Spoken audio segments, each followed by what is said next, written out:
locales. 72% des énergies renouvelables consommées ici sont produites aussi par le groupe Enercal, qui elle distribue en plus dans 25 communes sur 33. Sur le contexte financier, depuis tout à l'heure, on partage les difficultés. Il est établi un déficit structurel de 3,8 milliards et un déficit cumulé de 10 milliards. Sur les causes qui ont été établies, et on peut les regrouper sous trois grands titres. Donc, il avait été annoncé par le collègue Queno, donc on parlait des gels des tarifs depuis 2008, alors que les charges de la société autonome avaient augmenté.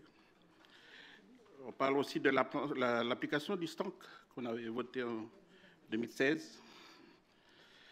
Donc, et aussi le non-versement par la Nouvelle-Calédonie de la composante de stabilisation dont tout le monde en parle depuis tout à l'heure. Donc, il y a une aggravation de la situation financière de la société par la crise russo-ukrainienne. Hein. C'est ce qui est annoncé aussi, il faut en tenir compte, pour s'assurer qu'on n'est pas en train d'essayer de récupérer des financements par-ci, par-là, pour remplir un seau qui est percé. Donc, on parle de la flambée du prix des combustibles, le fioul lourd, le charbon, etc., pour 5,9 milliards. Donc, c'est une situation qui entraîne Enercal au bord de la cessation de paiement, si aucune mesure n'est prise rapidement, afin de dégager de la trésorerie nécessaire pour compenser ces coûts supplémentaires. Donc, Enercal avait effectué à son niveau des mesures, et continue à faire, des mesures face à l'urgence de la situation. On parle de réduction du programme d'investissement 2022-2023, du report du paiement de l'IS, de la demande de découvert, supplémentaire. Donc, un certain nombre de mesures ont été effectuées aussi et proposées par le 17e gouvernement. Donc, visant à réduire le déficit structurel du système électrique sur la base notamment des recommandations formulées par la Commission de régulation de l'énergie dans son rapport d'audit de 2019.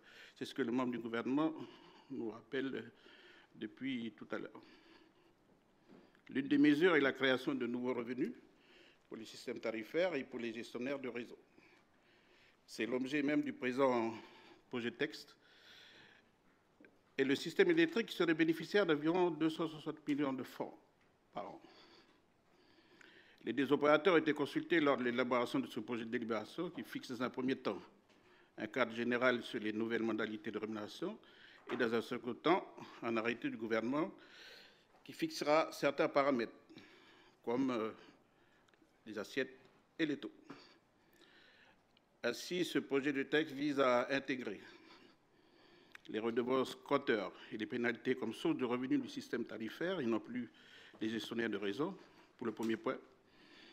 Donc, pour le deuxième point, une rémunération des gestionnaires des réseaux au titre des investissements dans les biens utiles au fonctionnement du service. Et en troisième lieu, une rémunération des gestionnaires de réseau relative à la gestion des investissements en domaine concédé et financé par les tiers.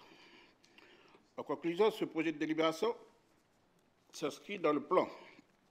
C'est un plan qu'on pourrait intituler un plan de sauvegarde d'Enercal dont la situation financière est alarmante.